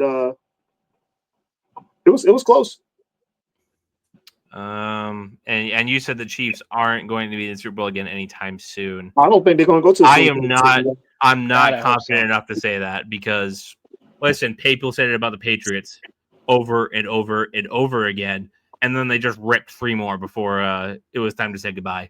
So I'm not willing to say that. Isaac, are you? Chiefs suck. They're ass. There you go. There you go. And then also Mahomes cut his hair, so that's going to mess up the juju that they have as well. Bro. He doesn't have his mohawk. The cut that he's had since he's been in the league. It's not a good look. It's not a good look. Yes. Let's see if I can get one more question in. We've been having a lot of fun here. That one's kind of covered. I don't really want to talk about that one. Give me one off-season, and this one's I'll just pitch the question, then we go around the circle. Give me one move you loved from the off-season, not including your own team, and then give me one move you hated, also not including your own team. I'm going to take some time to think on it, and I'm going to be an asshole, and I'm going to pitch it out to you, Isaac. I hope you've come prepared with an answer right off the dome.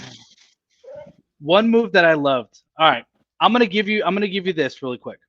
I'm gonna give you a blind side-by-side comparison. All right.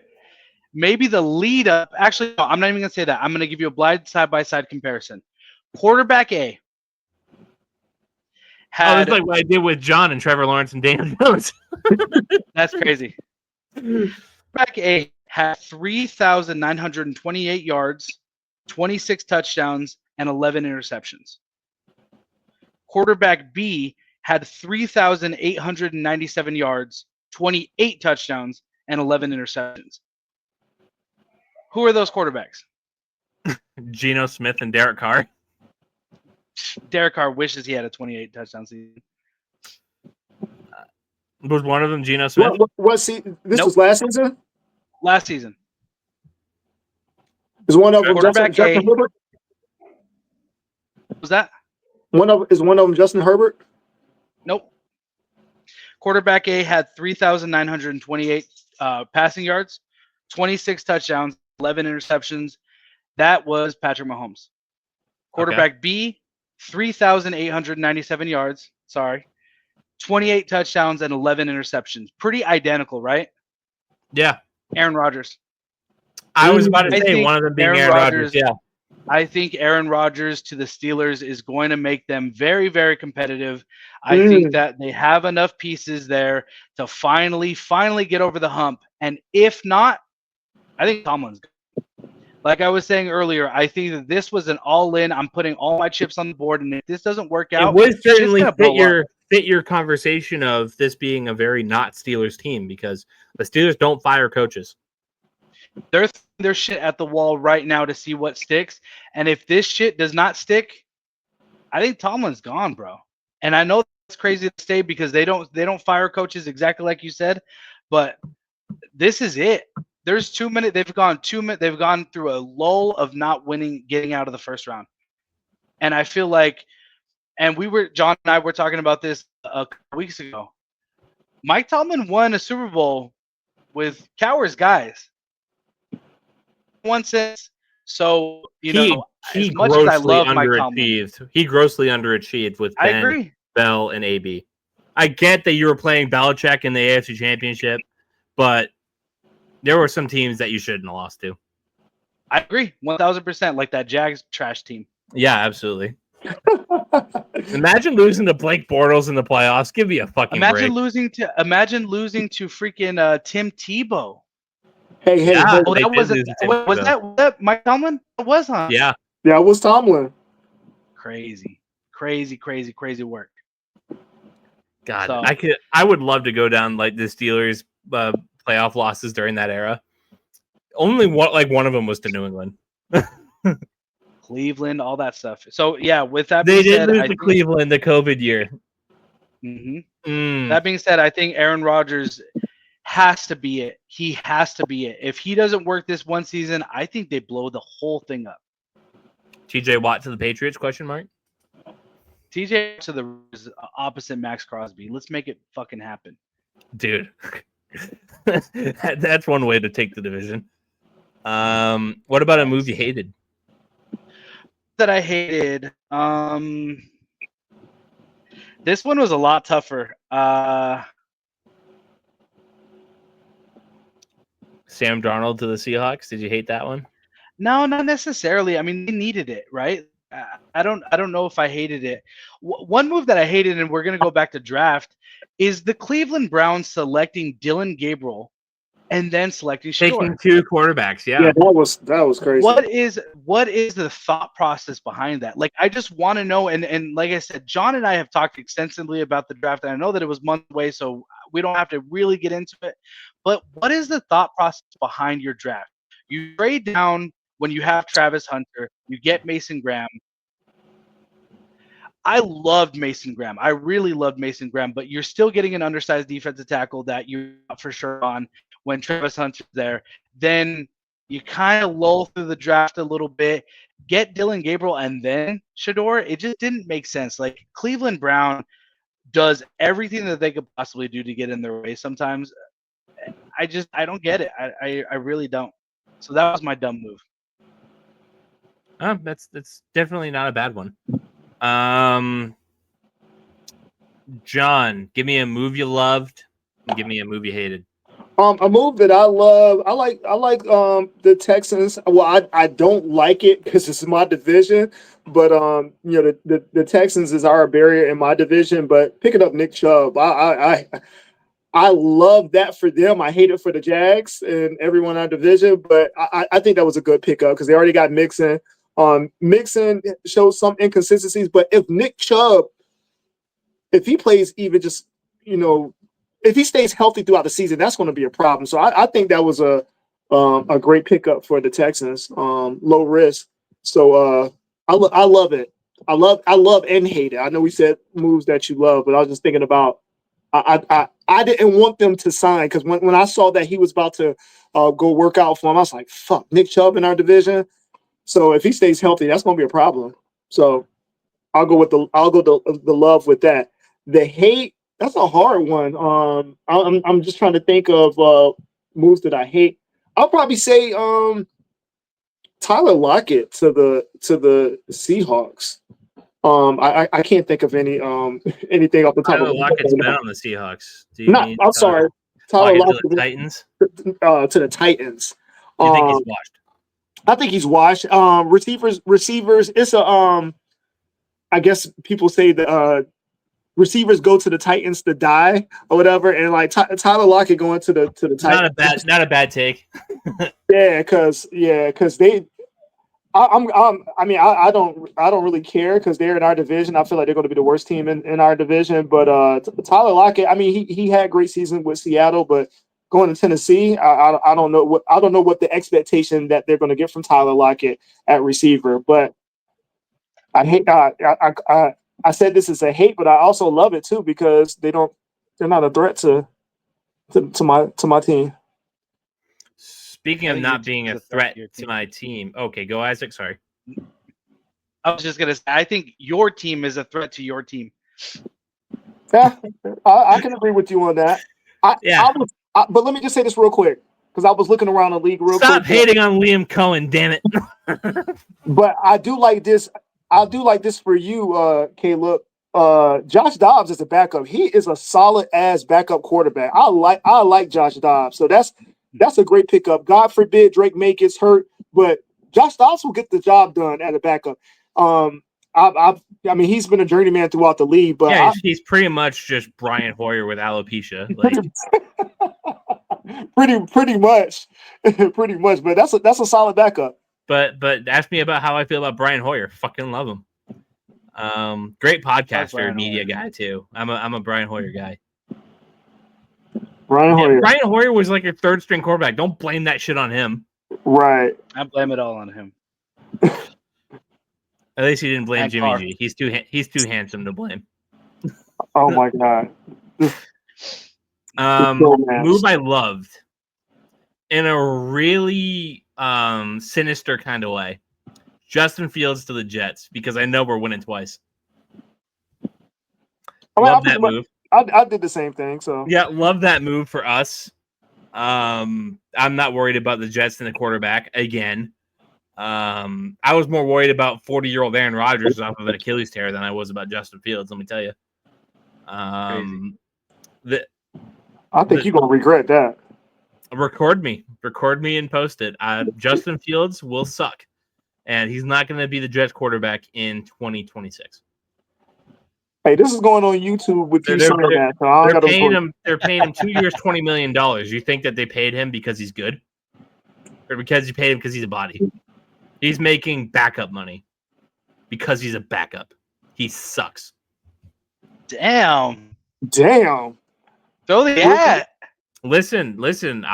When he was coming out of college, I thought, okay, everybody's being a little hard on him. This is the Trevor Lawrence class. Justin Fields is fine.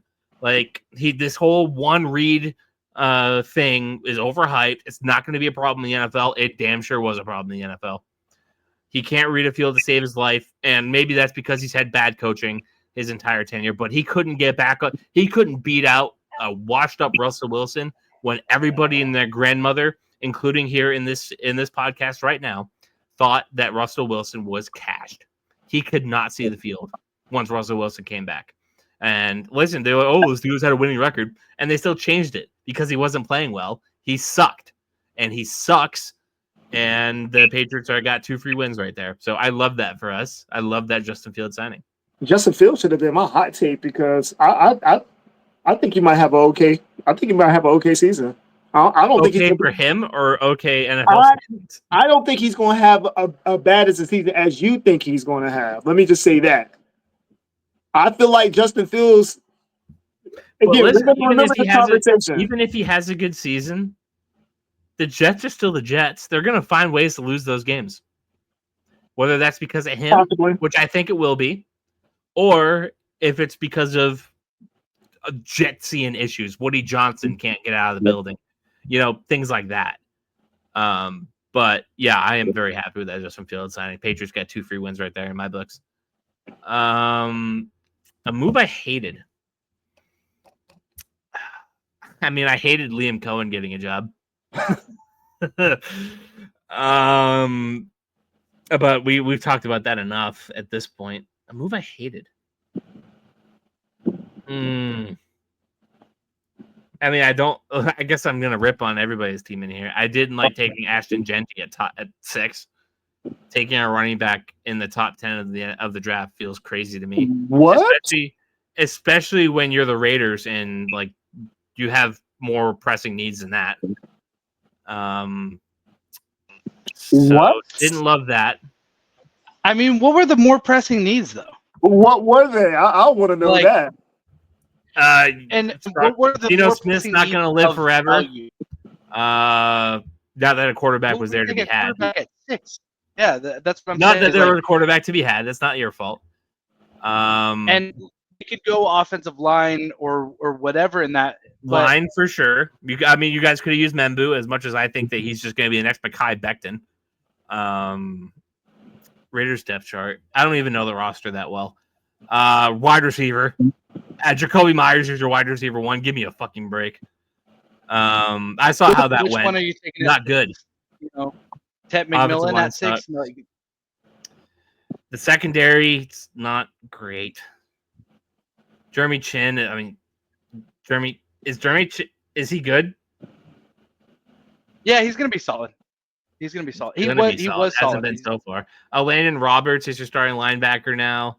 Like, I'm sorry, you didn't need to take a running back at 6. Yes, the hell they did. They needed an RB1.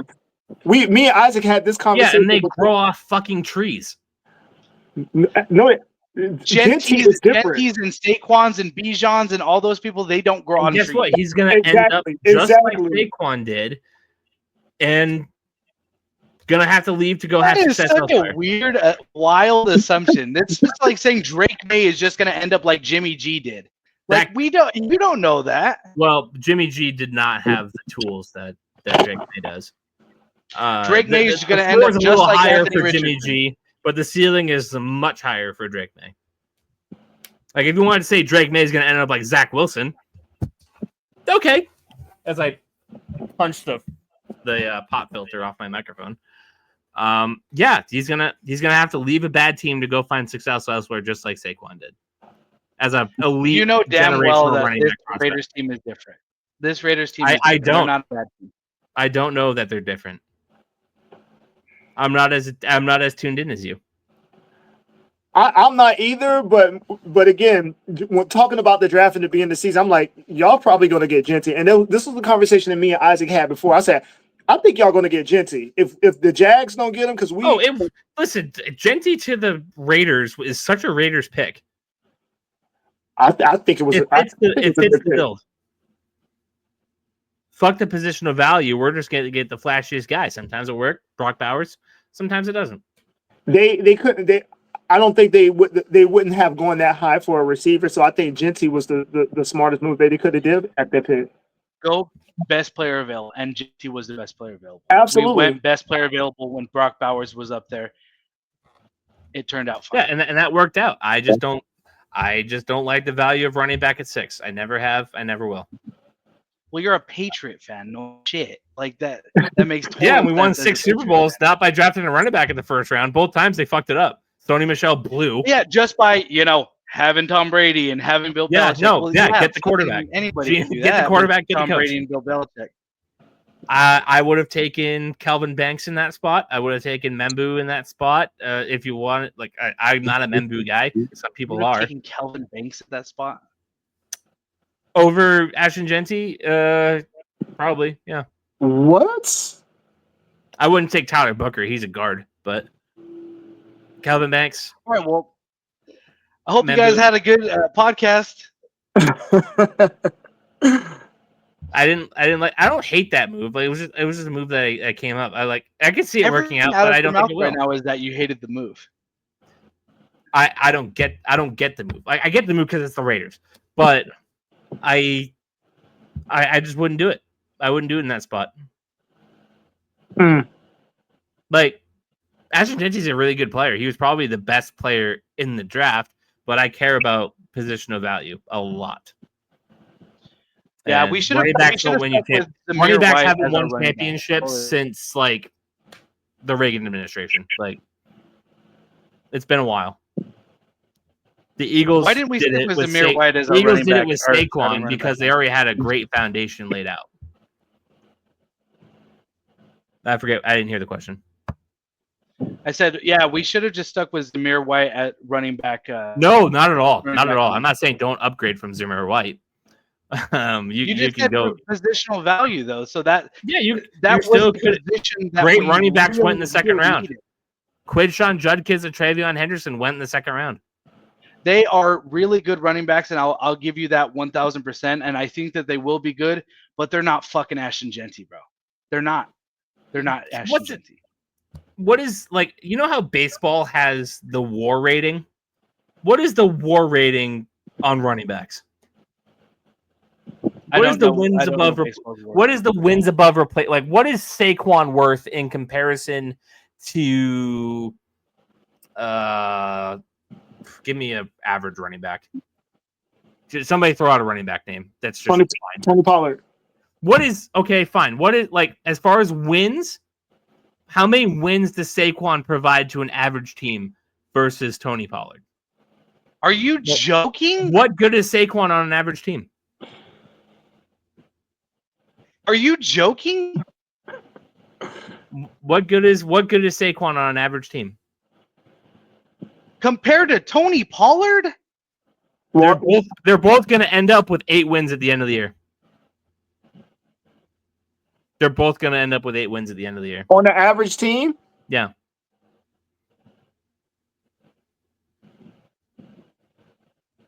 How well did the Giants do trying to build that run game through Saquon Barkley?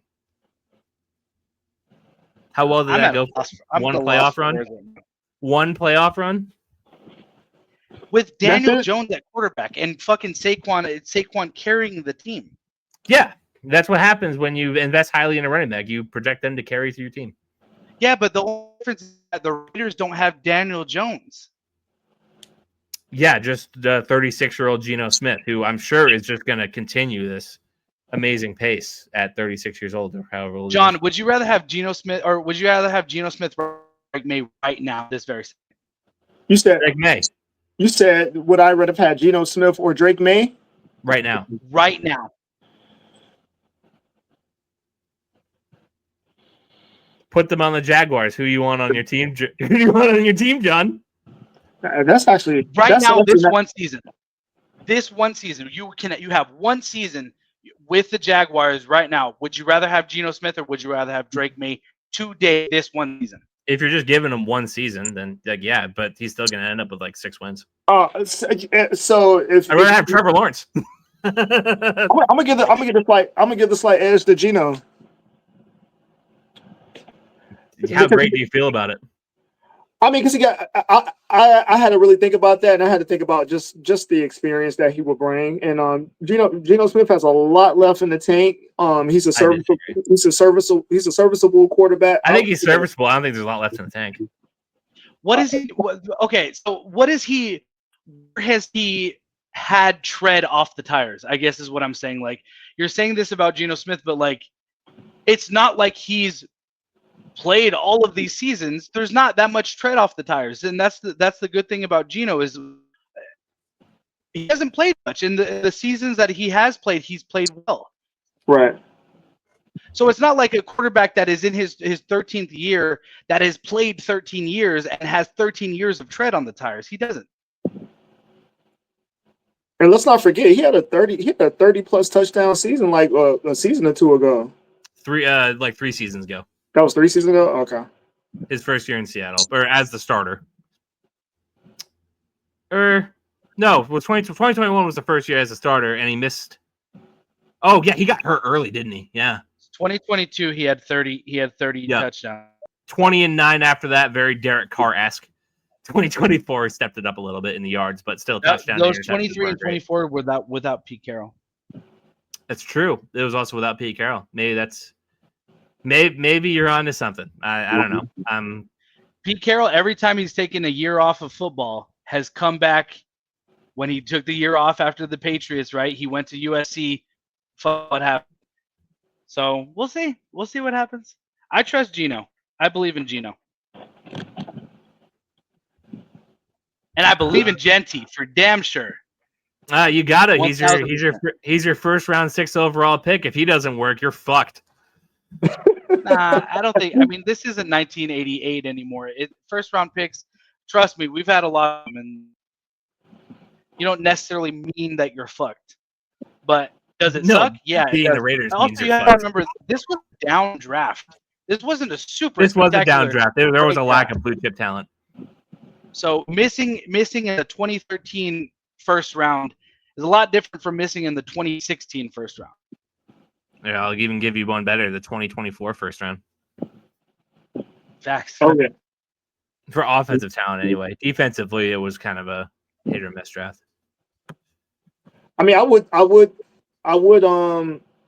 say Genty would be the offensive rookie of the year, but I don't think that's out of the question. Like you're battling Cam Ward and Ted McMillan. And Shador. Or Tyler Shuck if he's going to be the starter, and that's great. No. So you got to bring me back for your season prediction. You got to bring us back for that one. Yeah. We'll see what my plans are. I'm in talks with a co-host for at least a permanent position, Patriots fan. For this show, John, we've pitched around the idea of maybe fully committing to a general football show that I would be more than happy to continue discussions on. Isaac, you were amazing, right up until the end, including the end. Would love to get you on some more. Would love to include you in those conversations. And if we're about 2 hours now, this was a good program. It was. John, no, I'll let John sign off second. Isaac, got anything to say to the fine people at home? Hey, I appreciate you. Thank you so much for bringing me on. It's always fun to talk ball, and I definitely don't just have to talk my team. Up until this season, I told you, I've been very, very critical. I didn't even watch football last year. I was so critical. You didn't miss much. I'm excited about it. I'm excited about this NFL season, and I appreciate you for having me. I look forward to bringing you on in the future. John. Thank you. Hey, listen, I love the summer. This is my favorite season of the year, but it's a gift. I'm over it. It's been fucking 100 degrees the last 3 days. I'm over it. It's a gift and a curse, but I'm ready for some football. So thanks for having me once again, and I'm ready. I'm always here to talk football with you. Just send me the invite, and I'm here. We'll do. Maybe we have our own show coming. Maybe. We'll see. Let's go. We'll see.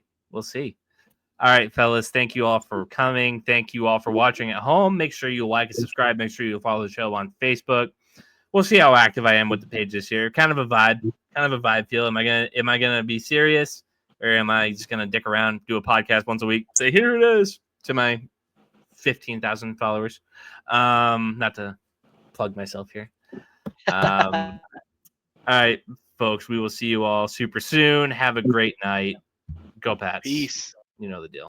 Thanks for tuning in to this edition of the Foxboro BeatCast. Make sure you like and subscribe and follow us on Facebook and Instagram.